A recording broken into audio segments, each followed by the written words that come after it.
Get rid of him tonight, and you'll know what a real man is like. That line, cold, arrogant, coming through the clenched teeth of my own brother, was the moment my entire world came crashing down. My name is Parker, 28 years old.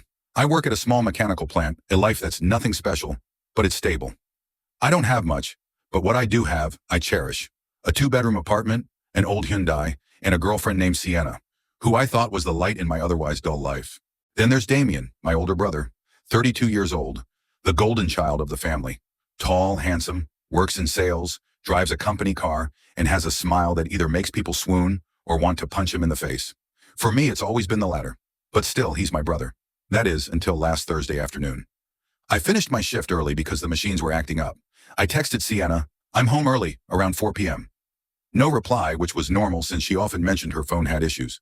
At 3:52 p.m., I opened the door to our apartment. Nothing seemed off except the sound of laughter coming from the bedroom. The unmistakable laughter of Damien.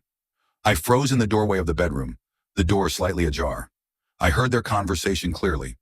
Parker will never succeed. 5 years at the same job. No ambition, no backbone. It was Damien, sitting on my bed. My bed with Sienna. He's cute, but cute is for desserts, not for men. Sienna's voice followed.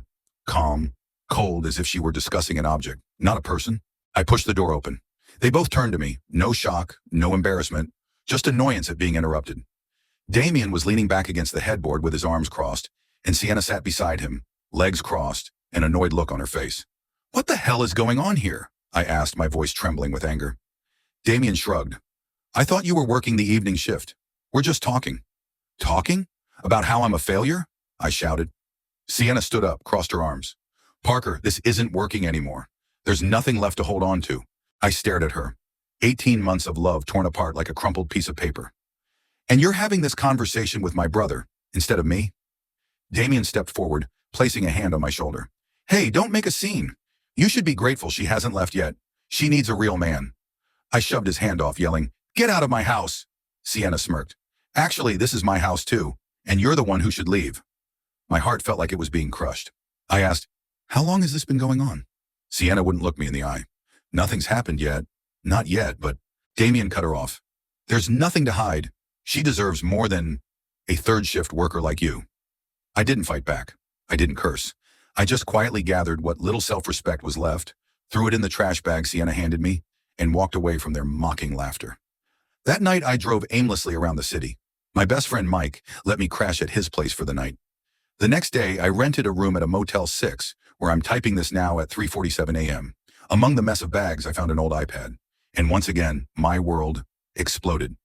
The iPad was still logged into iCloud, something I had shared with Sienna because she didn't want to pay for extra storage. Every message, every photo, every piece of evidence of her betrayal was laid out right in front of me. The messages between them. Damien. "Stealing Parker's girlfriend is better than getting promoted." Sienna. "He tries so hard, but trying doesn't equal success." Damien. "I can take her, just like I took his bike back in 7th grade. I saved everything, created a separate folder, and from there, a plan started to take shape. Not for revenge, but to end the days of living like a loser. They think I'm weak just because I stay silent, but they've never seen me really angry. The ending to this story would be different. They lit the fuse. Now I'll show them who I really am. Someone once said, "The silent one isn't weak. They're the one preparing a counterstrike that will leave the betrayer blindsided." I once thought I was the loser. Parker, the third-shift worker who got dumped because I wasn't man enough. But sitting in that shabby motel room, my hands shaking as I scrolled through the messages between Damien and Sienna, something inside me shifted.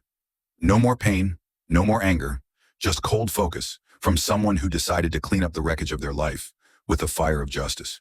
Day 1, I took 2 days off work, the first time in 2 years. The first 48 hours I spent collecting and organizing evidence, created an encrypted folder in Google Drive, separating each file, messages, photos, emails, GPS location history, everything, from when Damien accidentally checked in on Sienna, to a message where Sienna told her friend, "Parker will never know. He's an easy target." I read every line, not missing a single period, and then the plan took shape, not to hurt them, but to make them face their own truth. Target number 1, Malene, Damien's fiancée. I texted pretending to be a close brother, planning a bachelor party for Damien, needing her input on whiskey tasting or a brewery tour. Malene responded quickly, "Oh, that's so thoughtful. I thought you and Damien weren't that close." She wasn't wrong, but I replied, "For family, sometimes you have to put small things aside." We set up a meeting at an Italian cafe, the kind where she often posts cappuccino pictures with heart-shaped foam. I arrived 15 minutes early, set up my phone, evidence, and folder, ready like a lawyer presenting divorce papers. When Malene arrived, I didn't start with accusations. I told her my story, the one about a girlfriend throwing things in a trash bag, the laughter echoing from the bed. My bed. Then I opened the iPad and showed her the conversation. Damien. Stealing Sienna was a reward, but seeing my little brother's face when I cuckolded him, that's the real win. She froze. Her hand gripped the coffee cup so hard it seemed like she might crush it. I let her sit in silence, watching every photo, every line, every vulgar message Damien sent to Sienna. When she looked up, her eyes were dry but determined. This isn't the first time, but it will definitely be the last. I nodded. Thank you for listening. Before she left, Malene whispered, You just saved me from a life of betrayal. Target number 2. Uncle Edwin. My uncle, the one preparing to promote Damien. Damien is the golden child, but I knew Edwin hated dishonesty in business more than anything else. I called him, saying I needed career advice. We met at his favorite golf club. As he poured me a glass of whiskey, the bitter scent of oak and disappointment, I asked him, Uncle, have you ever worried that nepotism could affect your reputation? Edwin hesitated. What do you mean? I pulled out my phone, showing him a screenshot of a message from Damien. All the staff do the work. I just push the presentation to look good and take the credit. Edwin stayed silent for a long time. After pouring a second glass, he finally spoke. Is there anything else? I smiled. I have an entire library. Target number 3, family. Thursday, the weekly family dinner. My mom made lasagna, a recipe she learned from her Italian friend. My dad brought out the special wine he reserved for occasions like this. Damien showed up late, his eyes dark and tired, his hair a mess, avoiding eye contact with me. Malene was nowhere to be seen. At dinner, I played the role of the perfect son, helping my mom clear the plates, checking in on my dad's health, even pouring more wine for Damien when his hands trembled. After dinner, he went to the backyard to make a call. I saw him pacing back and forth, his face pale. When he came back inside, he forced a smile and said, Just work stuff, nothing to worry about. I grabbed the dice, gave them a shake, and tossed them across the table. Your turn, bro. Day 9, 5 a.m., a message from Sienna. Parker, I was wrong. Please call me. 9:37 a.m., a message from Damien. What the hell are you doing? I'm not playing along anymore. 11:42 a.m., missed call from Uncle Edwin. 1:15 p.m., an email from Malene. We need to meet again. There's something I need to give you. I knew. This wasn't the end. It was just the beginning of the plan to expose the truth. People called me weak because I didn't fight back. But they didn't know. I was just waiting for the right moment. Wednesday, 3:12 p.m. I sat across from Malene at a Dunkin' Donuts when she placed a small black box on the table. I think this should belong to you, she said. I opened the box. It was the Rolex I had saved for an entire summer when I was 25, the one I gave Damien for his 30th birthday. Simple but elegant. It represented the last bit of respect I had ever given him. I found it at his apartment, next to the engagement gifts I never had a chance to return. I remember you telling me how special it was, she said, looking down, her fingers clutching the coffee cup as if holding on to the last pieces of something that was about to fall apart. I looked at the watch, then looked at her. I lost it, on the day I thought I was giving it away. But now I know, the person who truly deserved it was never him. We didn't talk about Damien anymore. We didn't talk about Sienna. There was no more anger, no more bitterness. We talked about childhood, about unfinished dreams, about her job at the elementary school, and the corgi she always wanted to own. I told her about the plan to restore my dad's old Mustang, the one thing that kept me connected to him after he passed away. By the time we parted ways, we hugged, not romantically, no promises, just two people, once deceived by the same person, now beginning to heal. That evening, I got a message from Heather, Sienna's roommate, someone I hadn't cared much about before. I have some of your stuff, and a few things to say. We met at a park near her work. Heather brought a paper bag, my old favorite hoodie, some books, notebooks, a few random things. She lied to you for months. Damien was at your apartment since January. At first it was by chance, but then, you know the rest. I looked at Heather, waiting for her to continue. She didn't just betray you, she laughed while doing it. Both of them. They mocked you in the living room. Laughed about the hoodie you always wear. Laughed when you bought her flowers that she threw in the trash behind your back. I didn't say anything, but inside something quietly withdrew. No more pain, only ashes. Heather hesitated before speaking again. You know, he left her. Right after you left. I turned to her. What? Damien blocked her. No calls, no texts, no explanation. She lost everything. And now, I can't stand living with her anymore. She handed me a piece of paper with a phone number. I'm looking for a new place. If you know anyone who needs a roommate. I smiled lightly. I just signed a lease on a small place. The floors creak, but there's no toxic girlfriend or bastard brother. She laughed. Sounds like heaven. The next day, the first family dinner since the storm. Damien didn't show up. Mom said he was resting, rethinking things. Dad immediately changed the subject to your little brother's new apartment.